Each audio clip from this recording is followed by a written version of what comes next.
Morning ওয়াকে গিয়ে এক ভদ্রমহিলার সঙ্গে আলাপ। মহিলার বয়স আন্দাজ 50 থেকে 57 হবে। আমার বইপত্র পড়েন, আলাপি মানুষ। আমায় রাস্তায় দেখেই চিনতে পেরেছেন। দুজনে পাশাপাশি হাঁটছি। আচমকা উল্টো দিক থেকে একটা বছর 26-এর মেয়ে ছুটতে ছুটতে চলে যাওয়ার সময় বলে গেল, তোমার সঙ্গে আরি। আমি হেসে জিজ্ঞেস করলাম, মেয়ে নাকি?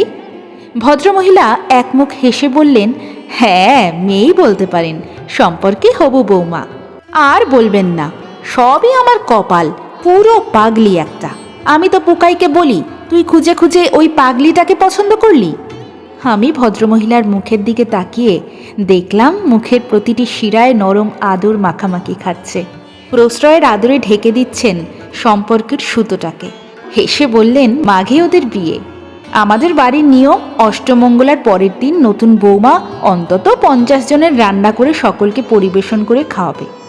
অনুষ্ঠানটা হয় আমার শ্বশুরদের দেশের বাড়ির একান্নবর্তী পরিবারে। আমার শাশুড়ির আমলে আমাকেও বিয়ের 8 দিন পর এসব করতে হয়েছিল। পুকাইটা এত বদমাস, নিশিকে ভয় দেখিয়ে বলছে ওকেও 50 জনের সব রান্না করতে হবে। বেচারি সেই থেকে ভয় মরছে। ও আর পুকাই একই কোম্পানিতে চাকরি করে। আমি বললাম, আপনার সঙ্গে আরই হলো কি করে? এই রান্নাকে কেন্দ্র করে?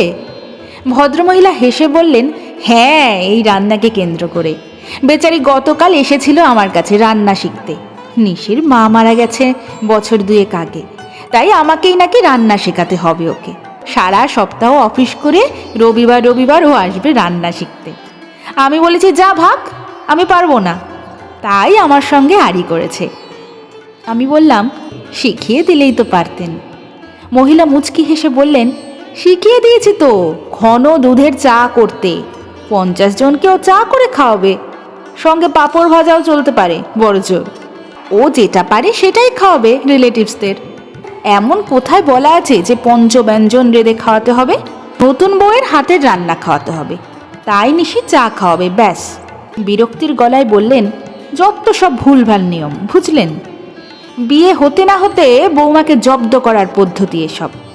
আমিও ভেবে রেখেছি কি করে ওই নিয়মে জল ঢেলে দেব। ভাবনাটা আমার আজ থেকে নয়, আমি যেদিন অষ্টমঙ্গলার পরে 50 জনের রান্না করছিলাম বৈশাখের তীব্র গরমে, সেদিন থেকে। তখন নিজে নতুন ছিলাম, জোর খাটাতে পারিনি। এখন আমি শাশুড়ি হব, তাই নিয়ম আমার হাতে। বলেই মুচকি হেসে বললেন, মেয়ের রাগ হয়েছে রান্না শেখায়নি বলে। পড়াশুনো, নাচ গান, চাকরির প্রিপারেশন, এগুলোর যেন কোনো মূল্যই নেই একটা মেয়ের জীবনে। যোগ্যতা নাকি রান্না করা। অল্প বিস্তর রান্না সব মেয়েই শিখে যায় বিয়ের পরে, এটা এমন কিছু ব্যাপার নয়। তাই বলে বিয়ের 2 দিন পরেই এমন অত্যাচার?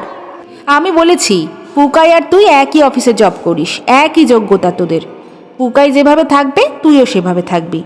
কোনোভাবে নিজেকে খাটো করবি না, করলেই সবাই তোকে পেয়ে বসবে। বিয়েটা তোরা দুজনে করছিস, কাখে ঘোড়া হাতে পাকাল মাছ, এসবের দায়িত্ব তোর একার নয়। নিতে হলে পুকাইয়ের হাতে মাছ দিবি, তুই ঘোড়া নিবি, না হলে সোজা বয়কট করবি।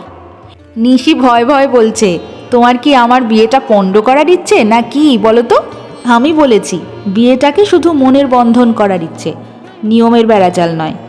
মেয়েটা আবার ছুটতে ছুটতে এসে বলল, মাথায় স্কার্ফ বাঁধনি কেন? ঠান্ডা লাগলে কে দেখবে? এরপর তো টনসিলের প্রবলেম হবে। ভদ্রমহিলা বললেন, আমার ঠান্ডা লাগলে তোর কি? তোর সঙ্গে তো আরই। মেয়েটা মিষ্টি হেসে বলল, তুমি খুব পচা। ভোরের সূর্যটা নিজের সারল্য নিয়ে আকাশকে রাঙিয়ে দিচ্ছিল। এতদিন পর্যন্ত শুনেছি আমরা করেছি, তুমি কেন পারবে না? কচি খুকি তো আর নও। আজ শুনলাম আমি কষ্ট করেছি বলেই ওকে দেব। ছি, পরের বাড়ির মেয়ে বলে কি অত্যাচার করব? হিংসে হয়। ভালোবাসার কাঙাল বোধহয় বেশিরভাগ মেয়েই, কিন্তু ওই কিন্তু ধরেই বয়ে চলে সংসারের জাতাকল। যাক, কেউ একজন তো নিয়ম ভাঙার গল্প শোনালো। গল্পগুলো এভাবেই পূর্ণতা পাক।